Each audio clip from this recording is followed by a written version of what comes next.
Ops! Teka lang boss, wag mo muna i-scroll. Turo ko sa inyo kung saan ako dito nagpa-park. Ito pala ako sa SM Mall of Asia. Mga boss, dito ako sa bandang seaside. Dito ako sa tapsan ng MOA mga bossing. Ayan, baybayin lang natin ka. Ang traffic mga boss, ang baybayin lang. Yan mga boss, pag nakita niyo yung Conrad na building yan or mall na yan, doon tayo pupunta. Doon tayo magpa-park. Ayan, naka-red pa yung stoplight. Kaliwa tayo.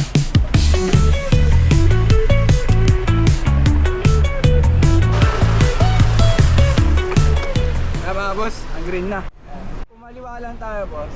Lapin nyo lang dito yung video. Nandun yung entrance. Papuntang parking dito sa Conrad. Yan yung video mga boss. Kanan tayo, kanan. Kaya traffic. Magpa-park dito sa Conrad. Pero tayo, tuloy-tuloy lang. Check lang tayo.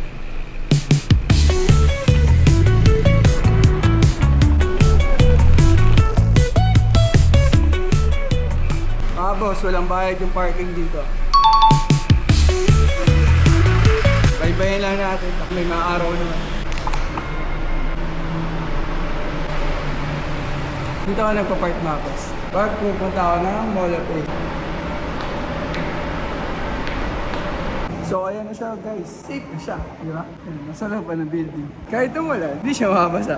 Tara, punta muna tayo sa taas. Tingin muna tayo ng mga sapatos. Yan guys, nandito na tayo.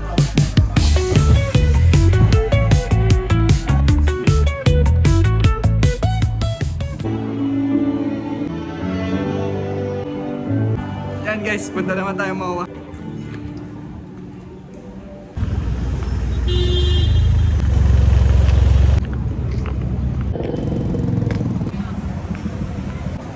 So MOA na tayo guys. Hanapin lang natin yung Nike dito. Ayun na pala. Tingin tayo sapatos dito.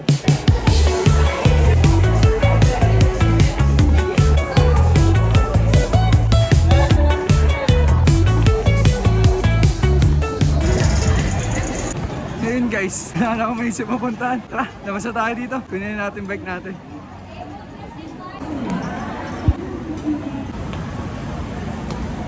Yan guys, balik na tayo sa Conrad. Kunin na natin yung bike.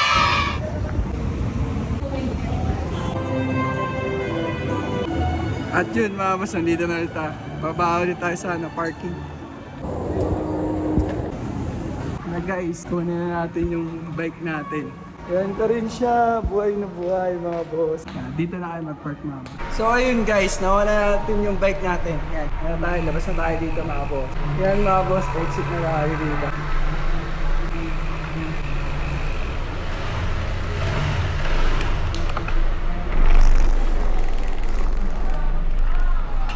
Na mga boss, exit na tayo. Paalala ko lang din mga bossing, wala palang bayad yung parking ng bike doon kahit sobrang tagal. Pero wag nyo papabuti ng closing ng mall mga bossing. At ayun lang mga boss, sana may naituro ulit ako sa inyo ng parking ng bike. Maraming salamat sa panonood din nyo. Kita kits sa next video. Ride safe, peace out! Woo!